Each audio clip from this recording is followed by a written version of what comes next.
Good afternoon, folks. My name is Lisa Naylor, and I'm Minister for Consumer Protection and Government Services, as well as Minister for Transportation and Infrastructure. I'm also the MLA for Wolseley. Thank you, everyone, for being here today. I am very delighted to be your MC. And our speakers today are Premier Wab Kinew, Minister Wiebe, Mayor Gillingham, Dave Dalal, and Brian Sharfstein. Beside me, we are also joined by Minister Marcelino, MLA Jennifer Chen, MLA Jalen Dela Cruz, MLA Billy Cross, Councillor Marcus Chambers, and Inspector Jennifer McKinnon, who is the commander of the Major Crimes Division and the Winnipeg Police representative at the Manitoba Retail Theft Task Force. I want to start off by saying, on behalf of our Manitoba government, we honor the sacredness and importance of the land and of the ancestors that once walked where we are standing today. The Anishinaabe, the Cree, the Dene, the Dakota, the Métis, the Inuit, and the Anishinaabe nations who paved the way to what is now known as Manitoba, home to all treaty people. We share this information with you as a reminder of our treaty histories and the original homelands of these nations, which have become home to all of us here today. Crime is an issue that our whole team takes seriously because it affects us all. To share the exciting details of what we're here for today, I'd like to invite our Premier to the podium. Thanks so much. That's great. Thank you, Lisa. And thanks to Brian and everybody here for having us over. I was walking up to the podium here and just about bumped into one of your employees trying to fit a customer for some great new shoes. And so we fully recognize that you're still running a business here even as we do this amazing joint announcement. So thanks so much for letting us impose for a few minutes.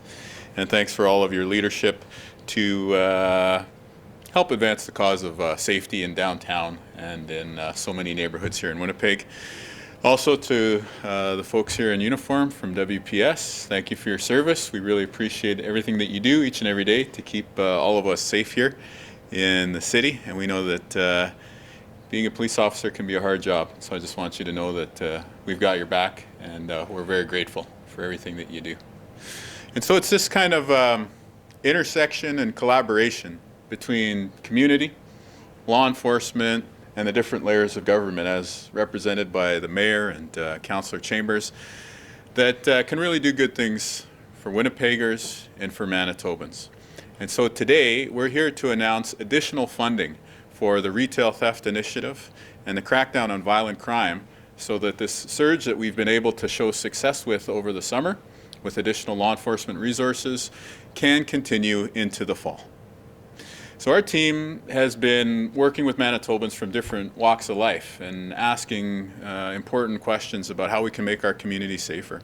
And we're really happy to have great partners in the business community, with law enforcement, with municipal officials, but really a strong partnership with you as well. And one of the things that we've been hearing since the additional investments that we've made that have allowed more WPS members to be out there walking the beat, talking to business owners, talking to community members, we've heard a lot of people say, you know what, this is making a difference. This is making our neighborhood safer. This is making me feel safer as I go about visiting a restaurant or spending a bit of money in the community. And so based on the desire to be a listening government and to continue with successes when they're backed by evidence, we're bringing this additional investment forward. So to be clear, this is an additional $774,000 to carry this program into the months of September and October. Of course, we'll be working with the WPS because we have to keep the well-being of officers in mind too. And as we ask them to do more and more, we want to ensure that there's a good work-life balance and a sustainability for the important work that they do on the front lines each and every day. I can tell you that in the neighborhood that I represent, in Fort Rouge constituency, neighborhoods like Osborne Village, it's been an outpouring from business owners who have said that having the visible presence of the WPS, having the quick response, having people walking through the neighborhood is really making a difference. And for us, that's an important sign. And so we're here today to say this thing is working together. And so we're going to extend the resources to ensure that we're keeping you safe here in Manitoba. At the same time, I want Manitobans to know that our approach is tough on crime, tough on the causes of crime. And we are making those long-term investments around addictions, around mental health, and improving the healthcare system here in Manitoba. The reality is that those investments are going to take time to show results. And so as we invest in a long-term strategy to make more Manitobans well and to improve the safety with those long-term prevention measures, these are the types of steps we need to take today to keep you and everyone in our community safe as we enjoy this last little bit of summer that we have to share. So I'm very grateful for the leadership of our Attorney General, Matt Wiebe, as well as all the members of our team who've been working together on identifying and troubleshooting through some of the solutions we're bringing forward. But really, most of all, thank you. I really want to say thanks to you, the folks who've been identifying this as an issue and, just flagging that we need to take action here and to continue investing in programs that show real results. So with that, merci beaucoup. Je suis très heureux d'annoncer un autre investissement dans la sécurité pour tous les Manitobains et tous ceux qui habitent ici en Winnipeg. Et puis, nous continuerons de travailler avec les policiers, puis avec le monde d'affaires, et puis surtout vous, comme les citoyens de notre province, pour améliorer la situation dans nos communautés comme Winnipeg. Merci. Thank you very much.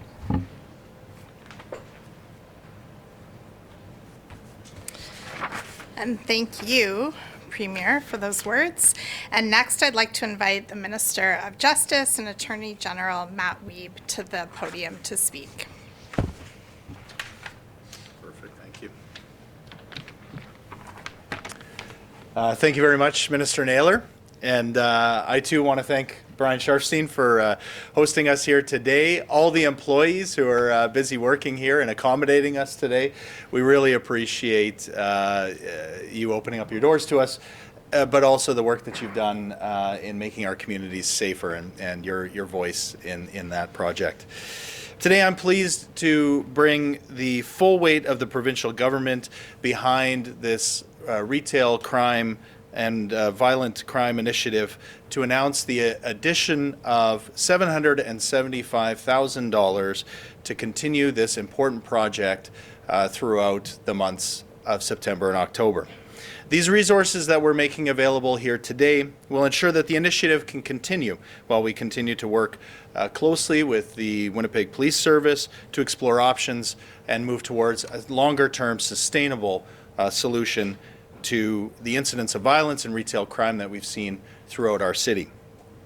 We've heard the message loud and clear from businesses, from residents, that the increased presence by the WPS in community has made a difference. It's made a real impact on the safety and security that people feel when frequenting our businesses throughout the city.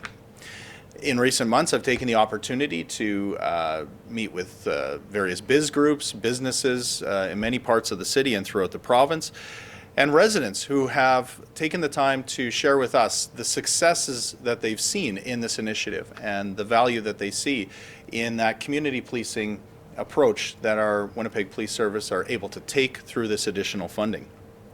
I've heard specifically from business owners who have said that the only option that they saw was maybe closing up shop and walking away from their business, and now they see that help is on the way and that there is a brighter future coming.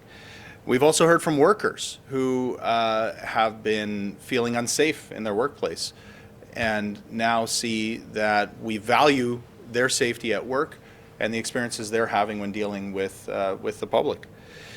And of course, we've heard from residents here in the Exchange and throughout our core neighborhoods that they see that the relationships that are being built in the WPS, with the WPS and with others are having a lasting impact beyond this initiative, and that they see that their communities as a whole are getting safer.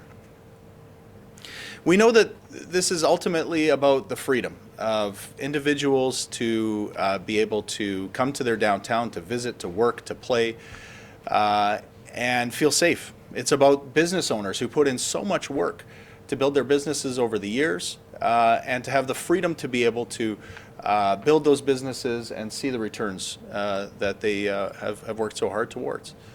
And again, it's about the freedom of our employees who want to come to work, want to serve the public, but they want to do so safely. So for us, it's a core value, and it's something that we value the partnerships that we've developed, and we want to continue to build on those. Manitobans gave us an important mandate. They wanted a government who would listen and who would act. They wanted, finally, a government that would work in partnership, that wouldn't come up with excuses or blame others, but actually get to work by bringing people together, seeing that we are one Manitoba with one future, and that we can ultimately make our communities safe together. So today is a reflection point of that important task that we've been given, and one that we have accepted with humility, that we strive to live up to every single day. I want to highlight one of the main reasons why this initiative has been so successful, and that is the openness of the Winnipeg Police Service to work with us, to listen to the public, and to be engaged in a way that is very much appreciated. To that end, I want to thank specifically Superintendent Dalal, who's done a great job, and also Inspector McKinnon, of course. All the leadership at WPS who have been in contact with our office and continued to work on this important initiative. And of course, last but not least in any way, is the members on the streets of the WPS who are putting in the work every single day to bring this initiative to life and to really make our communities safer. As the Premier mentioned, it's a tough job, and we ask a lot of our officers, but we know that through these partnerships, through the support from the provincial government, we're going to get real results and ultimately make our communities safer.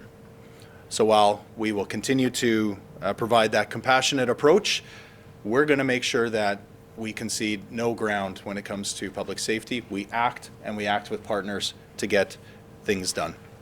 Thank you very much.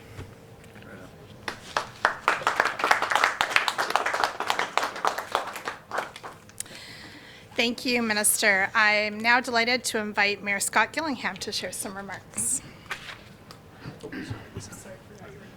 Thank you very much, Minister Naylor, and thank you also for the treaty land acknowledgement, and Mr. Premier, Minister Wiebe, Minister Marcelino, other MLAs, Police Board Chair, Councillor Marcus Chambers, and thanks also to David Pensato, the Exchange District Biz, who's here, and thanks especially to Brian Sharfstein and his team for hosting us today in this really exciting announcement. For 92 years, Brian and his family have been serving the Winnipeg market, and today they are in 3 locations, I believe, across serving customers across this region. Certainly this location here is really, in many ways, a primary location that anchors our exchange, a key business within Winnipeg's Exchange District. And it's essential for us as governments to support small business owners and investors like Brian, who are creating jobs and helping to build our neighborhoods throughout Winnipeg. As I've mentioned before, retail theft is not a victimless crime. Employees and customers are victims when they're threatened or harmed while trying to prevent theft. I know Brian and I have spoken over breakfast about the impact of that on his own business, like many other businesses. Business owners are victims when they see their hard-earned incomes walk out the door. And the entire community suffers when businesses have to close, jobs are lost, neighborhoods become less convenient and less interesting when businesses decide, for reasons of safety, to close up shop and go elsewhere. This is what we don't want. And this is what we're working hard together to try to prevent. And that's why I want to extend my thanks to the City of Winnipeg Police Service, Superintendent Dalal, Inspector McKinnon, other members of the WPS who are here, and as both the Premier and Minister Wiebe said, the men and women on our front line in uniform who are doing a great job every day in making efforts to make sure that our communities are safe. I know that that is a priority for the province, for the City of Winnipeg, for the Police Board as well. Working together is key. You know, the slogan here at Canadian Footwear is, "We fit you." Yes, everybody knows it. Well, I believe the initiative that the police service has come up with really is successful because it truly fits the challenges that we're facing today. By having a more visible police presence on the streets and in stores, we are not only reducing crime, but we're restoring confidence among business owners and customers alike. I know that it wasn't that long ago that I was driving to work first thing in the morning.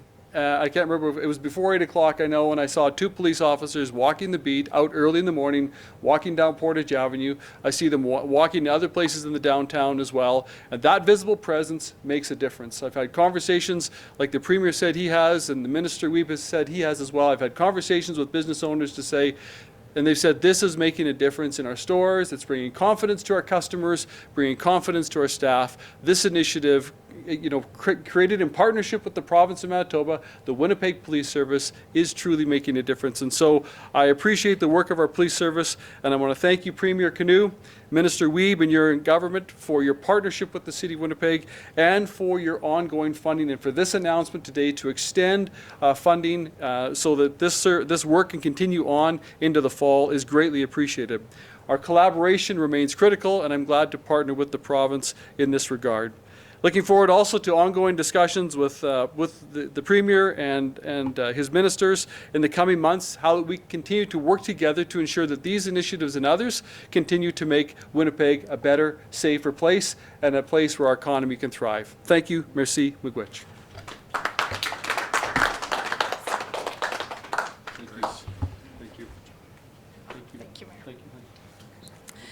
Thank you, Mayor. I really appreciate you underscoring the importance of collaboration and partnership that we have so appreciated having with the city over this last year. We also have a representative from the Winnipeg Police Services, Dave Dalal, who I'd like to invite to share a few words now.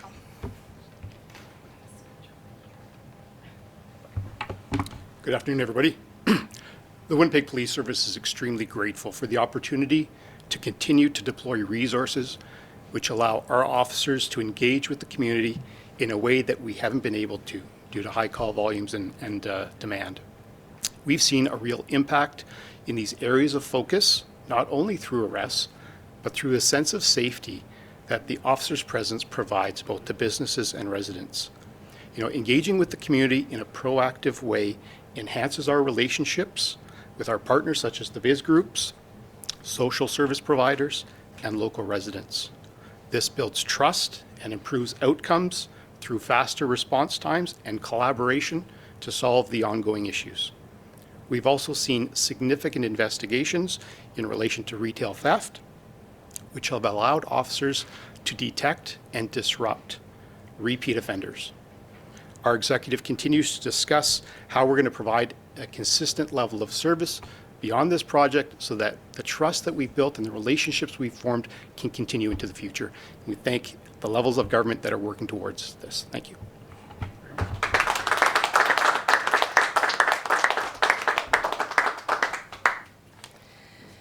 Thank you so much, Officer Dalal. And lastly, our final speaker is Brian Sharfstein, who graciously hosted us here today at Canadian Footwear. And I welcome Brian to the podium now. Good afternoon, everyone. It brings me a lot of pleasure. It brings our family and our business a lot of pleasure to know that things are happening, things are changing now. I'm hearing the right words this morning from our partners here, and I consider everyone here a partner at all levels of government, and particularly from our police service. For many people in our city, certainly through the province, they have difficulty to understand the difference between long-term and short-term strategies. There's always been discussions about the changes that are taking place. But we, and I say we as stakeholders in Winnipeg, in business and in residents, we are stakeholders of properties, we are stakeholders because we employ people, because we have businesses. And as stakeholders, we recognize that things needed to be done now. And part of our discussions and the comments were enough is enough. It's great to have strategies in place, but we need to see a difference being made now. And I am pleased to say that we are seeing a difference. This last couple of months has been tremendous difference, and the calls that I get and the people I talk to couldn't be more pleased to know that when they can get out of their cars in downtown Winnipeg, they don't need to look over their shoulders. When they're attending events, when they're coming to the exchange, they don't need to be as concerned. So we know there's something not just in the air, something is happening right now. So collaboration and partnership.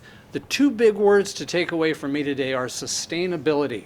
I've heard it a few times, and I think that, yes, we're talking about a couple of months ahead, but I think it's crucial to know that this is part of the DNA of our city, and what is growing is sustainability. And we need, through that sustainability, we need to see improvement. We need to be analyzing these things as we move forward, and I know that that's going to happen. Lastly, I spoke to one of our major stakeholders who has a number of businesses throughout the city this morning, and he said to me, and I quote, "I know stopping by certain businesses seems to be working to slow down retail theft, but I would love to see a safer community." There's an honest opinion from somebody who is growing their business. So I stand here not just as one business owner, but representing businesses throughout our city, whether it's restaurants. Anytime people are out there, we need to collaborate, we need to partner. We're proud to be Winnipeggers. We're proud to have a business here, and I'm very excited about the future. So thank you all very much for being here. I'm delighted to be partnering with you. Thank you.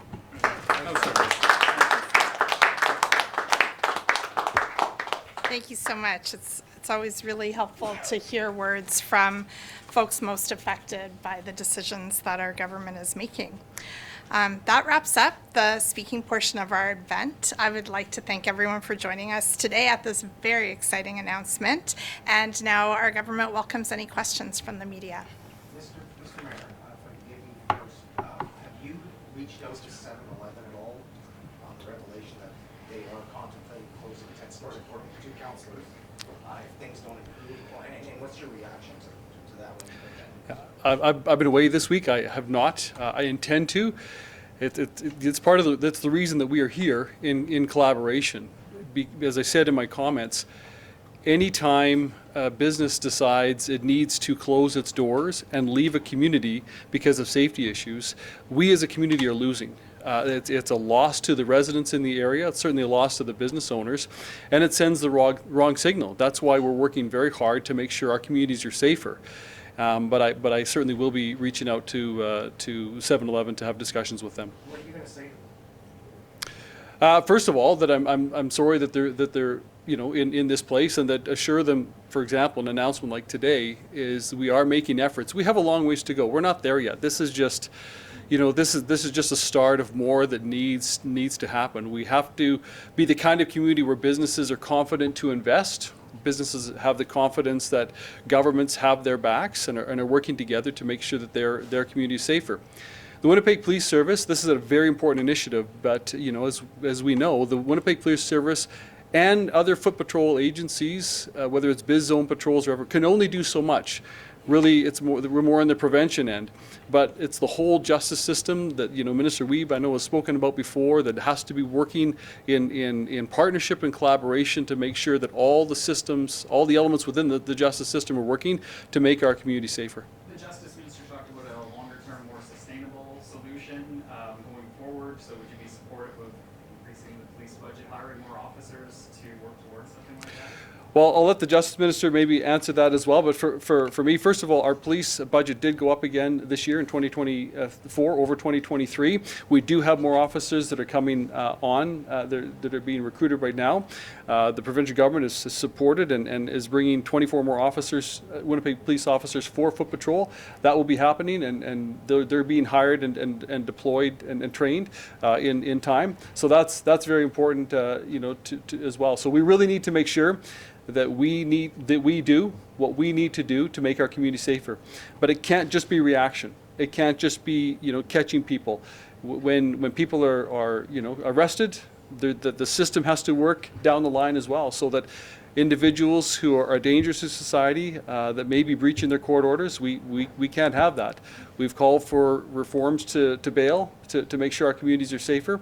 So that's why every aspect of the system has got to work and do its part. I don't know if the Justice Minister wants to take anything further. Yeah. Okay. All right. Mr. Wiebe, what does a longer-term solution look like? Because we're talking about extending a temporary program for another 2 months. Mm-hmm. In the longer term, what what happens with bail reform, with addressing, what in some cases are repeat offenders who feel that there's no consequences? Well, what you've seen from our government to this point has been action, whether it be on bail and specific resources that were allocated to ensure that our bail system and the ability to deal with those repeat offenders, as you say, are dealt with. That has been, the first step in the action. This retail crime initiative, again, action by the provincial government. And so we are very eager to be moving our feet and addressing these issues head on. But what you're also hearing today is that the success that we've seen has been in partnership with others. It's by listening and then working in partnership. So we see the Winnipeg Police Service as a key partner in this, as well as the city and other levels of government. And what you're going to continue to see from our government is action, but doing so in a way that partners with the other levels of government and the other stakeholders. So lots more to say in the coming months, but the bottom line is that we're going to move our feet. We're going to continue to take action, and today we're going to take action specifically for the crime and the retail crime that we're seeing today in our community. The Premier mentioned work-life balance and the demand for officers to work OT. Again, not sure how long that can continue. So what's the permanent solution then if this overtime measure is temporary? Yeah, I mean, again, we've been working very closely with our officers to understand the impacts that the overtime is having, and again, we appreciate their sensitivity to that issue and ensuring that we aren't overextending their members beyond what the capacity of the service is right now. But I think you've got a kind of an idea of where we need to go in terms of building capacity. I don't want to say too much today because we want to make sure we're bringing our partners along and that we're working together. We've been doing a lot of consultation in the last few months. We've been traveling the province for the Public Safety Summit. Of course, the Premier convened a large summit here in Winnipeg, and we're going to be doing another event specifically on retail in the fall. So there is a lot of consultation, but every step of the way, what we've been hearing is that we need to partner with those stakeholders, and we need to make take some action. Superintendent DeLull, we're talking about an extension here, but some businesses have said, look, you're targeting certain neighborhoods. Osborne, downtown Exchange. Is there any plans or thought to heat on? Because some businesses have said, look, some neighborhoods are getting these extra patrols, we're not. Do you shift around? Are you moving around? Are you going to different places than you've already gone? Is that part of this plan, or is it simply an extension of what the areas you've already been doing? You're hitting on exactly the internal conversations we're having, and the conversations we're having with the government is we've seen an impact in overall crime in the areas we're focusing. We've seen the impact of officers walking around proactively. How do we replicate that? Those are the conversations we're contemplating right now. How do we replicate that, not just in these three areas, but in areas that we're seeing crime surge, so that we can actually have a consistent way to deploy officers in a proactive manner to get ahead of crime problems in the city. So we're contemplating that right now. What kind of issues are officers seeing most of right now, maybe over the past few months since we last heard from them? So walking around in these areas of focus, they're seeing disorder type crimes. They're seeing smashed windows. They're seeing intoxication. They're working with business owners to come up with safety plans. Our community engagement section is providing safety briefings for both citizens and businesses. So it's a multi-pronged approach. And of course, we're doing focused investigations with retail theft through the Major Crimes Division. Do you please have any updated stats at all on how the program's been working? I've got some stats on how many arrests we've made within the three areas of focus. I know Inspector McKinney will have some both dollar values of goods seized, the number of arrests. I'm going to try not to focus, and I'm happy to share that, but I'm going to try not to focus too much on, because we've been doing this for a few months, and some crime types, there's only a few, there's 5 of these, so when you go down to 6 of them or 2 of them, it really skews the stats. Overall, crime rate has gone down in these 3 areas of focus significantly. How long can you keep this up? The previous chief said that this wasn't going to be long-term sustainable, that you're relying on officer overtime. How is it that you're able to do this now, and how long can this keep going? So as police leaders, we're checking in with our members on a regular basis. In fact, yesterday was a meeting with all the commanders, checking in on the members and making sure that this is sustainable and members are not being burnt out. And they're giving direction to carry on until we have another check-in. So this is going to continue, as the government said, into the fall. And we're expecting at this time, we're still projecting 12 officers to graduate in November, beginning of November, for 12 of those 24 foot patrol positions, such that this will give us some flexibility in continuing to deploy those officers in this manner. And with the statistics, do you know how many prolific repeat offenders have been arrested? Can you talk a little bit about that? I think I defer to, no, do you have? We don't have a number here, sorry. We could probably get to you. I guess to follow up on Phil's question, I'm going to use an example from the past. When the province and the police service went after car thieves back in the late 2000s, there was a focus on those chronic repeat offenders. I take it you're doing that in part. I take it you're doing that in part here. Is there a strategy here to just focus on them, or is there too many? So you've seen us announce and see great success doing that with youth crime, with Project Surge. Inspector McKinnon, I'm sure, has her property crime division working hard on chronic repeat offenders who are doing retail thefts. The 3 areas of focus that we've been doing, we're not looking at chronic repeat offenders here. We're dealing more with some social issues down here, some disorder issues down here. But we're always looking at chronic repeat offenders and how we need to focus on them as a service. Operator Kinew, ask you a question. Yeah, sure. Unrelated topic, gas tax holiday.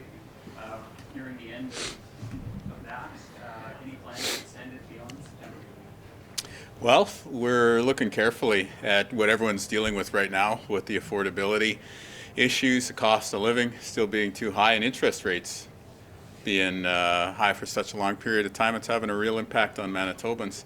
But I can tell you that having the lowest gasoline prices in the country is making a difference for the average Manitoban. It's making a difference for business owners. So we're very proud of the work that we've been doing. We've been able to wrangle inflation provincially back down to below the Bank of Canada target rate, which is a positive step.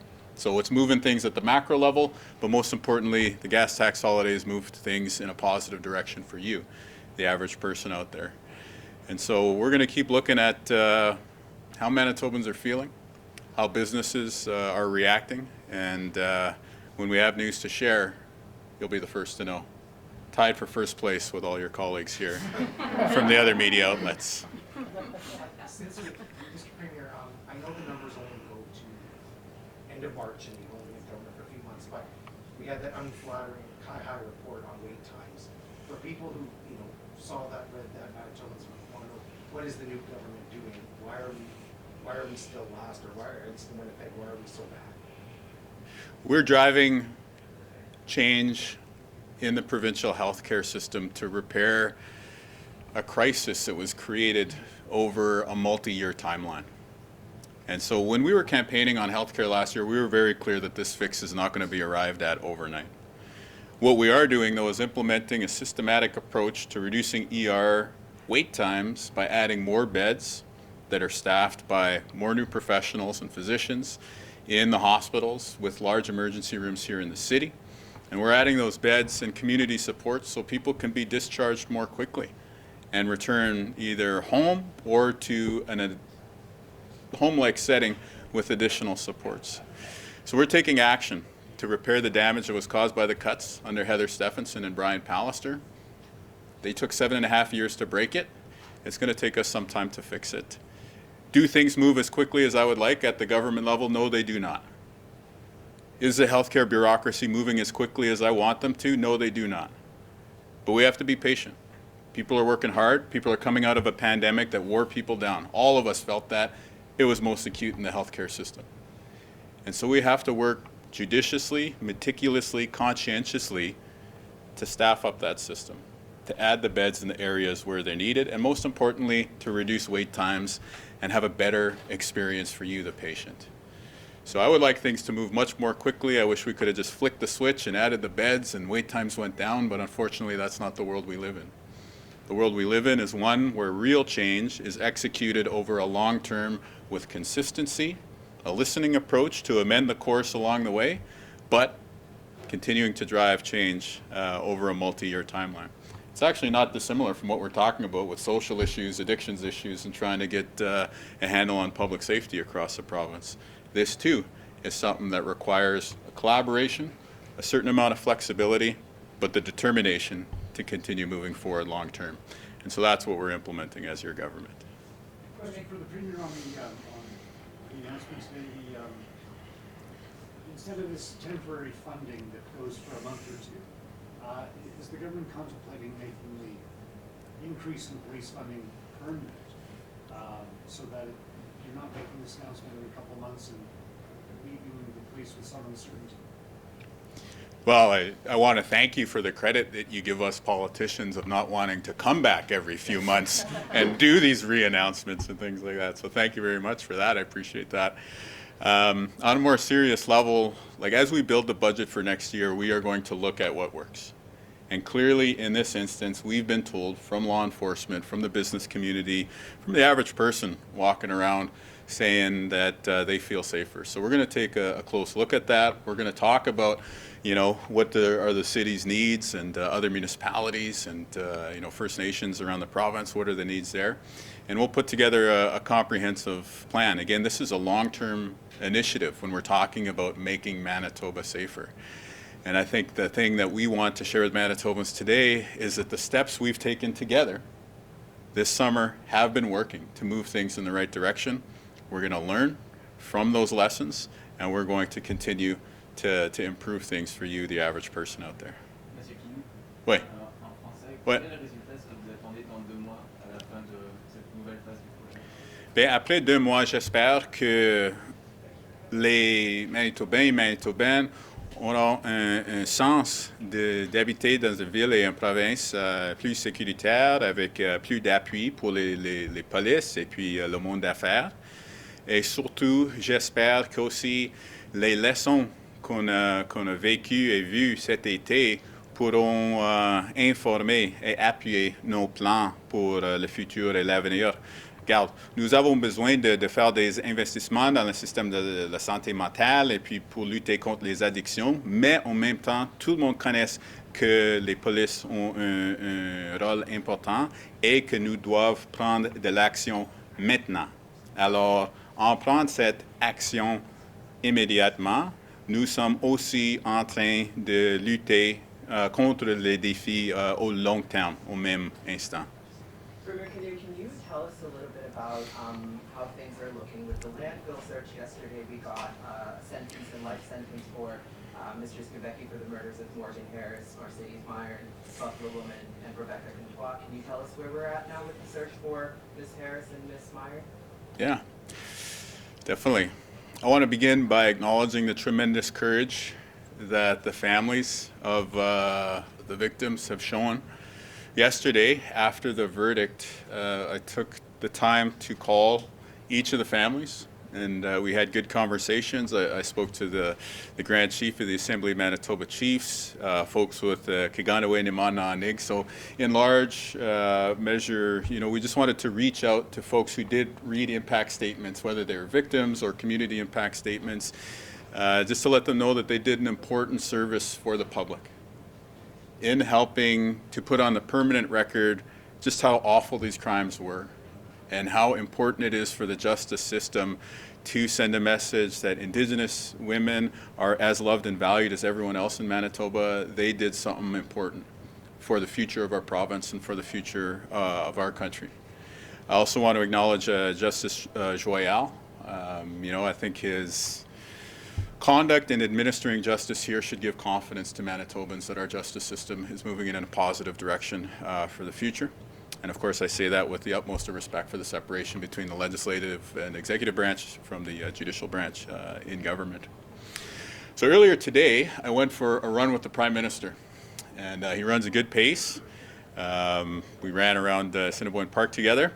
Now that I'm here at Canadian Footwear, I recognize that I did my day all wrong. I should have came here first, got a great pair of new shoes, and then gone for the run with the PM.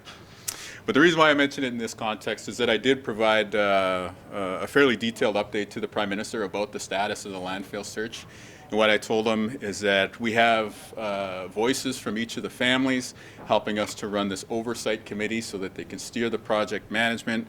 We're working with leadership, including the Assembly of Manitoba Chiefs, to give them a really concrete role in the operations of the search as that moves forward. And bottom line, we are on track for that October targeted phase of where we believe the bodies of these two women are most likely to be.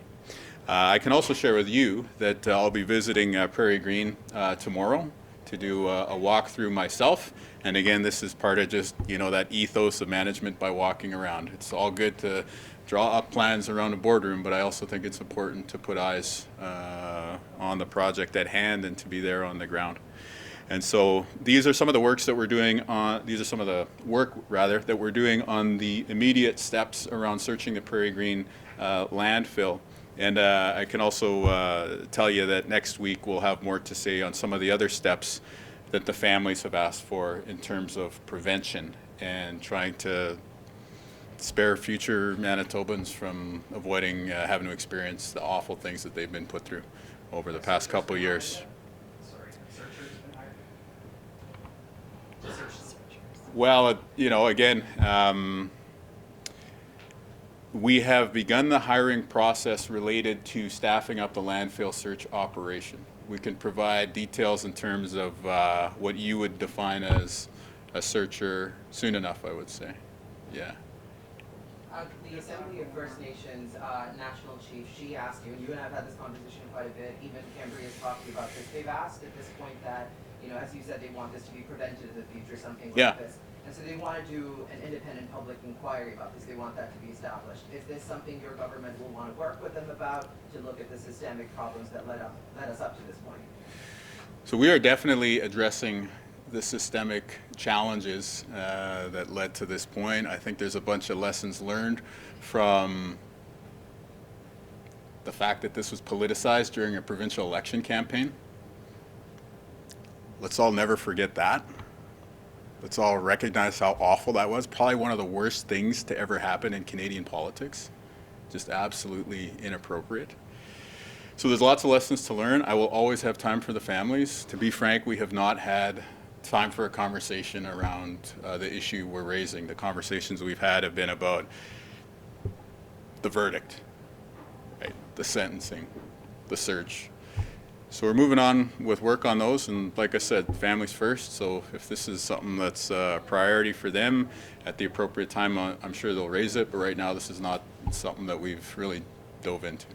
Justice Royale talked about this a lot, you know, and you mentioned that he set as president here, he talked about how, you know, this is the standard that he was setting. But one of the things he mentioned a lot yesterday was that the justice system only allows him to present a very specific sentence, which is one sentence, as opposed to the 4 life sentences that could have been done consecutively, but now are going to be done concurrently here. Perhaps, Minister, we can also talk about this, but at this point, do you have anything you want to say about the Supreme Court ruling that has led us up to this point, where a person who commits 1 murder is going to get the same life sentence that a person who commits 4 murders?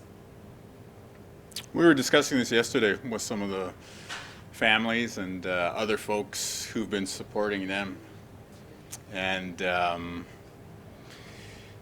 I don't think that I can say much given the fact I need to respect the judicial branch.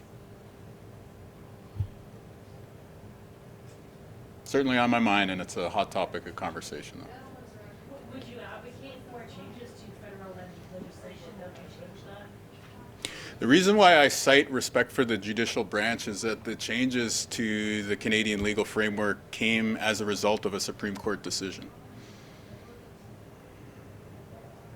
How that gets interpreted is up to the government, though. If you could press Parliament, which is what Justice Royale told us. The Supreme Court, just to interrupt because I want to make sure that the question lands at a place that I may be more likely to answer. The Supreme Court stepped in on legislation that they viewed as unconstitutional. How their ruling gets interpreted is up to the government, though. So if you step in to try to introduce... It's a federal law that the Supreme Court stepped in on, though. on a provincial matter that then went to the feds. So the setup is such that you could do that, though.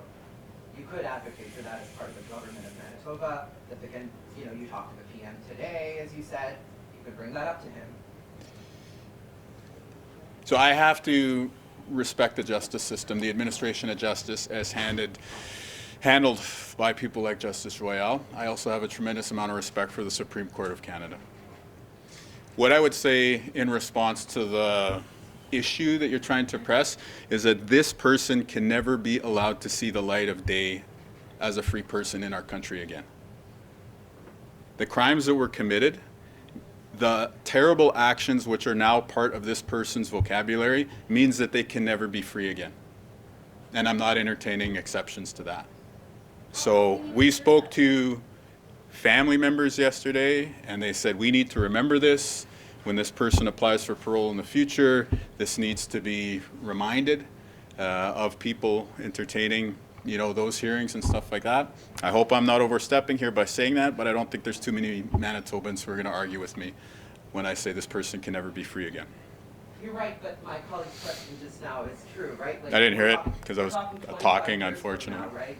And sure, you know, I don't even know how many of us are going to be here in 25 years. Well, if you run a lot and you use the great merchandise here at Canadian Footwear, you can improve your likelihood. But the reality is our trust at this point is now in the parole system. So, as my colleague asked in her words, how can you ensure that will happen? He will never be able to walk out of prison. Well, I can commit to you that the family members, that, you know, people such as myself, everyone who's been touched by this terrible sequence of crimes and the humanitarian cries for help from the families, will never forget. And we will be there to remind whoever is entertaining things in the future. Yeah. And to your question about systemic review and institutional memory and points like that, that's, you know, why it is important for the victim impact statements to have been heard by the court.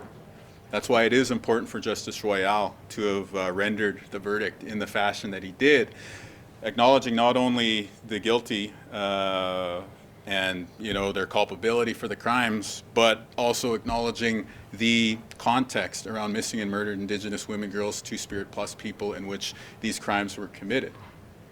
Those things being on the permanent record, the actions that we're taking in the public sphere to show compassion, to act on prevention, to go on a humanitarian search for the remains of these women, all of these things should forevermore be a part of our public consciousness as Canadians. And none of us should forget.